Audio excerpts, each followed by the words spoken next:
Assalamualaikum warahmatullahi wabarakatuh. Perkenalkan, nama saya Wiana Alfatasari, program studi ilmu komunikasi kelas C. Di sini saya akan menjelaskan apa sih maksud dari gambar di sini, yaitu gambar ini ditampilkan diinfokan bahwa 50 orang meninggal setiap harinya karena narkoba.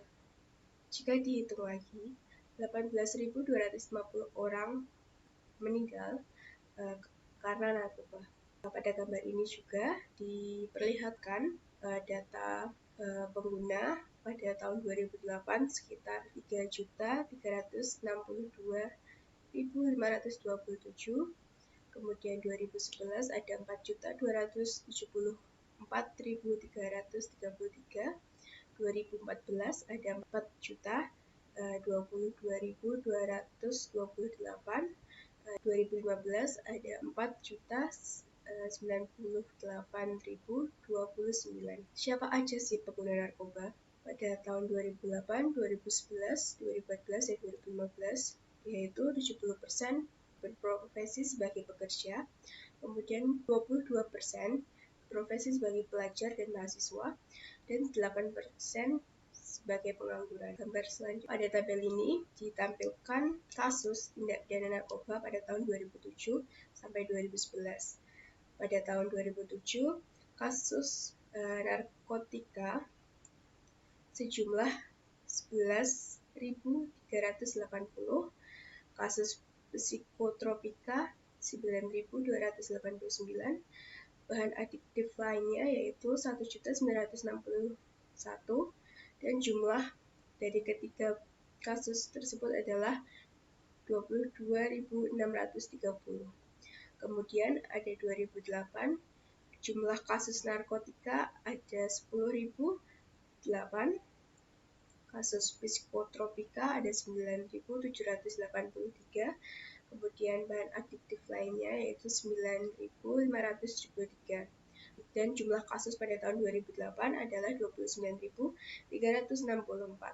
Kemudian 2009 ada 11.140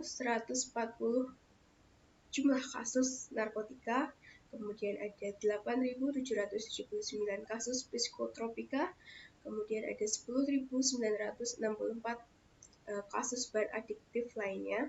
Jumlah kasus pada tahun 2009 adalah 30.883. Kemudian pada tahun 2010 jumlah kasus narkotika ada 17.897, kemudian kasus psikotropika ada 1.181, kemudian kasus bahan adiktif lainnya ada 7.599. Jumlah kasus pada tahun 2010 adalah 26.677. Kemudian pada tahun terakhir yaitu 2011 ada 19.128 kasus narkotika, 1.601 kasus psikotropika, kemudian 9.067 kasus bahan adiktif lainnya. Jumlah kasus pada tahun 2011 adalah 29.796. Kemudian kita akan berlanjut ke gambar berikutnya. Pada tabel tersebut menampilkan banyak tersangka narkoba berdasarkan latar belakang pendidikan yang memuat pada tahun 2008 sampai 2012. Pada tahun 2008, SD berjumlah 4.404 tersangka, SMP 10.827 tersangka, SMA 28.479 tersangka, perguruan tinggi 1.001 tersangka, dan jumlah pada tahun 2008 adalah 44.711. Kemudian 2009 ada SD terdapat 4.763 tersangka, SMP 8.322 tersangka, SMA 24.328 tersangka, perguruan tinggi 992 tersangka. Jumlah tersangka pada tahun 2009 adalah 38.405. Pada tahun 2010 SD terdapat 4.012 tersangka, SMP 8.262 tersangka, SMA 20.280 tersangka, sedangkan perguruan tinggi ada 943. Maka jumlah tersangka pada tahun 2010 adalah 33.497 tersangka. Kemudian pada 2011 SD terdapat 5.092 tersangka, SMP 10.013 tersangka, SMA terdapat 20.503 tersangka, perguruan tinggi 1.124 tersangka. Jumlah tersangka pada tahun 2011 adalah 36.732 tersangka. Kemudian kita beralih ke tahun terakhir, yaitu pada tahun 2012, yaitu SD terdapat 4.624 tersangka, SMP 8.806 tersangka, SMA 18.314 tersangka. Sedangkan perguruan tinggi terdapat 999 tersangka. Jumlah tersangka pada tahun 2012 adalah 32.743 tersangka. Dari tabel tersebut kita mendapat jumlah tingkatan SD sebesar 22.895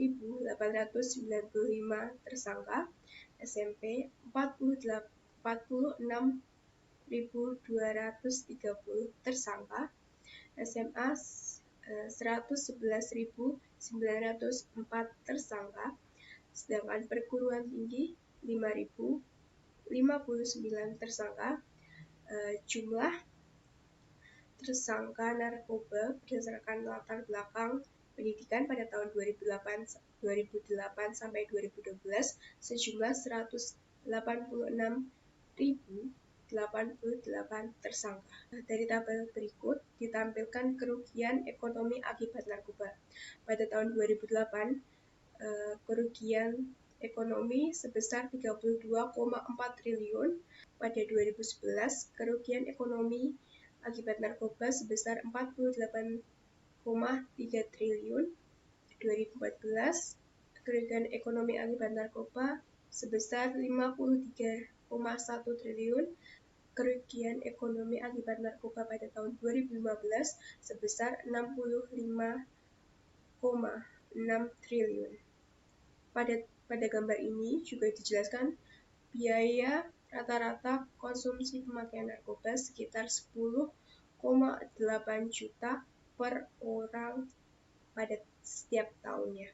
Kemudian ditampilkan juga nilai aset sitaan jaringan sindikat kejahatan narkoba selama 2015 sebanyak 85 miliar. Aset tersebut berupa ada mobil, motor, tanah, rumah, ruko atau apartemen, pabrik, perhiasan, uang tunai, rekening, barang atau jasa. Kemudian dari penggunaan narkoba itu terdapat dampak yang dapat dirasakan oleh penggunanya, yaitu yang pertama, perubahan sikap. Yang pasti sikap akan menjadi lebih buruk. Kemudian kepribadian menjadi buruk. Kemudian seringnya bersikap malas, terus kemudian menurunnya kedisiplinan, kurangnya memperdulikan kesehatan. Mungkin banyak lagi dampak yang dapat diakibatkan oleh narkoba, namun sedikit dari saya tentang dampak narkoba. Kemudian solusinya gimana biar kita tidak menyentuh narkoba, yaitu dengan selalu percaya akan Tuhan, selalu mendekatkan diri dengan Tuhan, kemudian selalu bersosialisasi, jangan sendiri, karena kita makhluk sosial yang tidak bisa sendiri. tidak bisa apa-apa sendiri, kita perlu bantuan orang lain. Sekian dari saya, kurang lebihnya mohon maaf. Akhir kata, wassalamualaikum warahmatullahi wabarakatuh.